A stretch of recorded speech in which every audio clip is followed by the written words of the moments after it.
Hi అందరికీ welcome to my channel Shruti creations. మేమైతే ఈరోజు చిన్న చేపల కూర వండుతున్నాము. వీటినైతే మేము చందమామలు అంటాము మా సైడు. ఫస్ట్ అయితే ఒక బౌల్ పెట్టుకొని అందులోనైతే జీలకర్ర మెంతులు వేయాలి.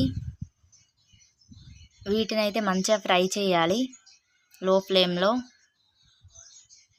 వాటినైతే మంచిగా క్లీన్ చేసుకోవాలి. ఫస్ట్ చిన్న చేపలను క్లీన్ చేసుకొని పక్కకు పెట్టుకోవాలి. పక్కకు పెట్టుకున్న తర్వాత ఒక బౌల్లోనైతే మెంతులు జీలకర్ర వేసుకొని మంచిగా వేయించాలి.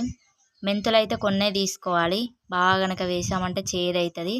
వాటినైతే పక్కకు తీసుకొని మళ్ళీ అందులోనే కొంచెం ఆయిల్ వేసుకోవాలి.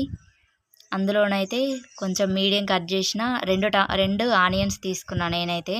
ఈ 2 ఉల్లిగడ్డలను అయితే మంచిగా ఫ్రై చేయాలి, కొంచెం బ్రౌన్ కలర్ వచ్చే వరకు. ఈ పేస్ట్తోనే ఆ కర్రీకి మంచి టేస్ట్ ఉంటుంది. మెంతులు జీలకర్రనైతే మంచిగా చూసి వేసుకోవాలి, ఎందుకంటే అవి కొంచెం ఎక్కువ అయినా కర్రీ మొత్తం చేదవుతుంది. ఇవి మంచిగా ఫ్రై అయిన తర్వాత మిక్స్ చేసుకోవాలి. మెంతులు జీలకర్ర ఆనియన్ పేస్ట్ చేసుకోవాలి. అందులోనే అవి తీసిన తర్వాత ఇంకొక స్పూన్ ఆయిల్ యాడ్ చేసిన అందులో ఆయిల్ వేసి మనం మిక్స్ చేసుకున్న ఆనియన్ జీలకర్ర మెంతులు పేస్ట్ను మంచిగా నూనెలో వేయాలి. వేసి దీన్నైతే మంచిగా లో ఫ్లేమ్లోనే మంచిగా ఫ్రై చేయాలి.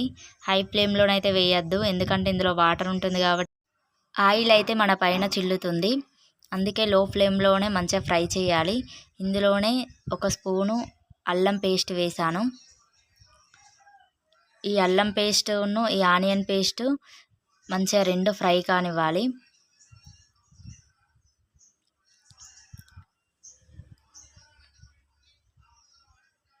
ఈ మంచిగా ఫ్రై అయితేనే కర్రీకి మంచి టేస్ట్ వస్తుంది. ఈ పచ్చిగా ఉన్నప్పుడైతే అస్సలు పసుపు వేయద్దు. పసుపు వేసామంటే ఇది అస్సలు వేగదు.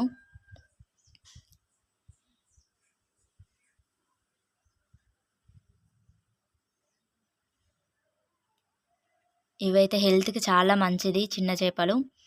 ఇవి వీక్లీ వన్స్ అయినా తినాలి, మంచిది హెల్త్కి.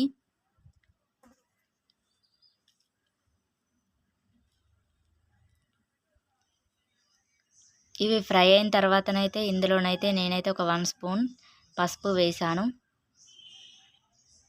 పసుపు కూడా దానికి మొత్తం పట్టేలాగా మంచిగా ఫ్రై చేయాలి. ఫ్రై చేసిన తర్వాతనైతే చిన్న ఫిష్ను క్లీన్ చేసుకున్నవి ఉన్నాయి కదా, వాటినైతే ఇందులో వేయాలి. వేసి ఒకసారి మెల్లగా కలపాలి. ఇవైతే తొందరగా ఉడికిపోతుంది, ఒక 5 మినిట్స్లో అయ్యే కర్రీ ఇది. వీటిలోనైతే పులుసులో కూడా మనం చింతపండు పులుసు పోసి కూడా మనం వేయచ్చు వీటిని పైనుండి.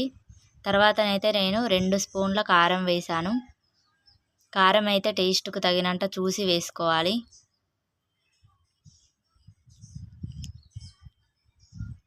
వీటినైతే అస్సలు కలపద్దు, ఒక్కసారి 2 సార్లు అట్లా కొంచెం కొంచెం కలపాలి. తర్వాతనైతే చింతపండు పులుసు. చింతపండు అయితే మనకు టేస్ట్ మనం పులుపుని బట్టి వేసుకోవాలి.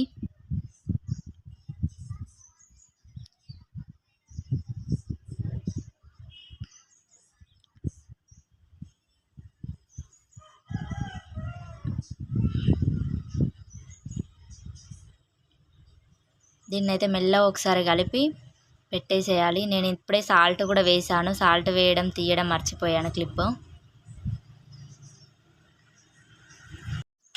వీటినైతే ఉడకనివ్వాలి. ఉడికిన తర్వాతనైతే ధనియా పౌడర్ వేసుకున్నాను, 1 స్పూన్ వేసుకున్నాను నేను.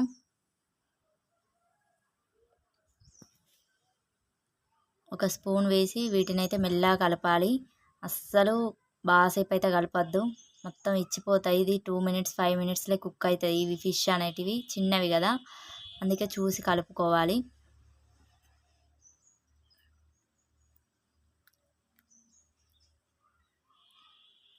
ఇవి ఇలా మంచిగా ఉడకాలి. మీడియం ఫ్లేమ్లోనే ఈ కర్రీ చేసుకోవాలి. హై ఫ్లేమ్లో వేసుకుంటేనైతే చేపలు మొత్తం విచ్చిపోతాయి, అస్సలు మంచిగా ఉండదు కర్రీ. ఇందులోనే కొంచెం కొత్తిమీర వేసుకోవాలి. అంతే, ఎంతో టేస్టీగా ఉండే చిన్న చేపల కూర రెడీ. ఇదైతే చాలా బాగుంటుంది, ఒకసారి ట్రై చేయండి.